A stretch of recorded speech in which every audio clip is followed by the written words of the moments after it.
নমস্কার, কেমন আছেন সবাই? মিস্টার মিসেস দত্ত খুঁটিনাটি ব্লগে আপনাদের অনেক অনেক স্বাগত। আজ আমি আপনাদের সঙ্গে ইনস্ট্যান্ট তৈরি হয়ে যায়, খুব তাড়াতাড়ি বাড়িতে সব রকম উপকরণ দিয়েই এই রেসিপিটা রেডি হয়ে যায় আর খুব চটপাটা খেতে লাগে, সেটাই আপনাদের সঙ্গে শেয়ার করতে চলে এসেছি। এই রেসিপিটার নাম হচ্ছে চিলি হানি পটেটো। চিলি হানি পটেটোর জন্য প্রথমেই লাগছে আলু। বড় বড় সাইজের এখানে আমি আলু নিয়েছি, আর নিয়েছি রসুন, পেঁয়াজ, কাঁচা লঙ্কা, ধনেপাতা, সব কিন্তু বেশ ভালো করে ফাইন চপ করে নিয়েছি। এই সব উপকরণগুলো কিন্তু আমাদের প্রত্যেকের বাড়িতে থাকে, আর এই রেসিপিটা বানানোও হয় খুব তাড়াতাড়ি আর খুব চটপাটা খেতে লাগে। সবাই কিন্তু এই রেসিপিটা বানাতে পারে, তাই আপনাদের সঙ্গে ভাবলাম শেয়ার করা যেতে পারে। আলুগুলোকে এইভাবে লম্বা লম্বা করে কেটে নিয়েছি, আর একটা বাটির মধ্যে দিয়ে দিচ্ছি 2 থেকে আড়াই চামচ মতো ময়দা আর 2 চামচ মতো কর্নফ্লাওয়ার, আর দিয়ে দিচ্ছি স্বাদ মতো নুন আর 1 চামচ মতো অ্যারোমেট পাউডার। সব কিছু দিয়ে ভালো করে এটাকে মিক্স করে নিয়ে অল্প পরিমাণ জল দিয়ে একটা ব্যাটার রেডি করে নেব। এই ব্যাটারটাকে আলুটার সঙ্গে ভালোভাবে মিক্স করে নেব। সেটা আর রেকর্ড করা হয়নি, তার জন্য আমি আপনাদের কাছে ক্ষমা চেয়ে নিচ্ছি, আমি ভীষণই দুঃখিত। এই যে আলুর সঙ্গে এই ব্যাটারটা আমি ভালোভাবে মিক্স করে নিয়েছি। মিক্স করে নেওয়ার পর আমি ওপর থেকে ছড়িয়ে দিয়েছি মোটামুটি 4 থেকে 5 চামচ মতো কর্নফ্লাওয়ার। তাহলে আলুটা এরকম শুকনো শুকনো লাগবে ব্যাটারের মতো। অত ব্যাটারে যেভাবে ভিজে থাকে সেইভাবে কিন্তু থাকবে না। দেখুন আলুগুলো কিন্তু খুব শুকনো শুকনো আছে, আর একটার সঙ্গে একটা লেগে যাবে না।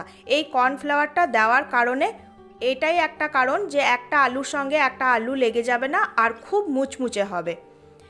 কড়াইয়ের মধ্যে আমি অনেকটা পরিমাণ তেল দিয়ে তেলটা গরম করতে বসিয়ে দিয়েছিলাম, তার মধ্যে দিয়ে দিলাম আলুগুলো। এইভাবে লাল লাল করে ভেজে নিয়ে একটা জায়গার মধ্যে আলুগুলোকে তুলে নিতে হবে। ভাজা আলুর কালারগুলো আপনারা দেখতেই পাচ্ছেন, খুব সুন্দর গোল্ডেন কালার হয়ে যাওয়ার পর সব আলুগুলো কিন্তু আমি তুলে নিচ্ছি একটা জায়গার মধ্যে। সেম প্রসেসেই সব আলু কিন্তু ভেজে নেব। এই যে এইভাবেই কালারটা আসবে, তখনই কিন্তু আলুগুলোকে তুলে নিতে হবে। সব আলু এখানে ভাজা হয়ে গেছে। এবার একটা ছোট্ট বাটি নিয়েছি, বাটির মধ্যে আমি নিয়ে নিচ্ছি প্রথমেই টমেটো সস। 2 চামচ মতো টমেটো সস দিয়ে দিলাম, আর দিয়ে দেব 2 চামচ মতো সুইট চিলি সস।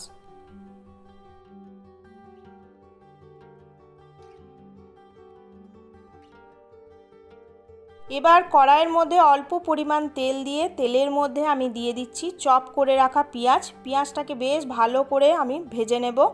যতক্ষণ না পেঁয়াজের কালারটা গোল্ডেন কালার হয় ততক্ষণ কিন্তু পেঁয়াজটাকে ভেজে নিতে হবে। এই যে হালকা গোল্ডেন কালার হয়ে যাওয়ার পর্যন্ত আমি পেঁয়াজটাকে কিন্তু ভেজে নিয়েছি। তার মধ্যেই আমি দিয়ে দিলাম চপ করে রাখা রসুন। রসুনটাকে দেওয়ার পর মোটামুটি আরও 2 মিনিট মতো রসুনটা দেওয়ার পর ভেজে নেব। পেঁয়াজ রসুন একসাথে 2 মিনিট মতো আরও ভাজবো।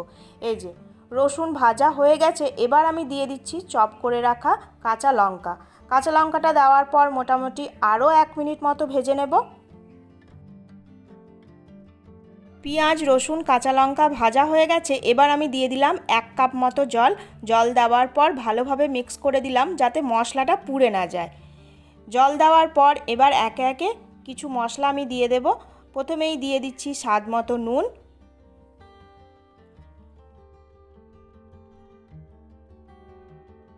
এবার আমি দিয়ে দিচ্ছি হাফ চামচ মতো কাশ্মীরি রেড চিলি পাউডার। খুব সুন্দর কালারটা আসবে তার জন্য আমি এখানে রেড চিলি পাউডার দিলাম।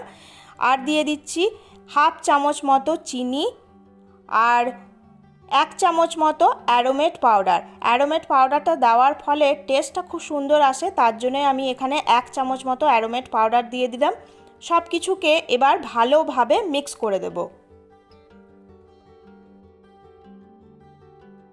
সব কিছুকে বেশ ভালোভাবে মিক্স করে দিয়েছি। এবার বাটির মধ্যে টমেটো সস আর সুইট চিলি সসটা রেডি করে রেখেছিলাম, সেই সসটাকে দিয়ে দিলাম। এবার ভালোভাবে মিক্স করে দিয়েছি।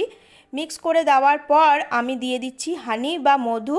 এখানে আমি 1 চামচ মতো হানি বা মধু দিয়ে দেব।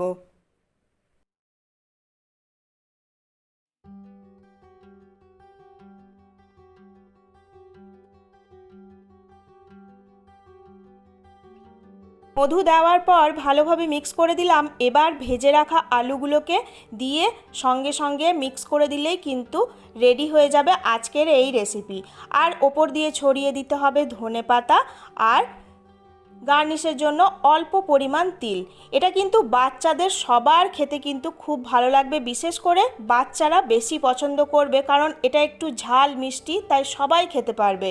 আর খুব তাড়াতাড়ি হয়ে যায়, আপনারা তো দেখতেই পেলেন বাড়িতে থাকা সব রকম উপকরণ দিয়েই এটা রেডি হয়ে যায়। ওপর দিয়ে আমি ছড়িয়ে দিলাম ধনেপাতা। অবশ্যই কিন্তু এই রেসিপিটা একবার হলেও বানাবেন আর আমাকে কমেন্টে জানাতে ভুলবেন না।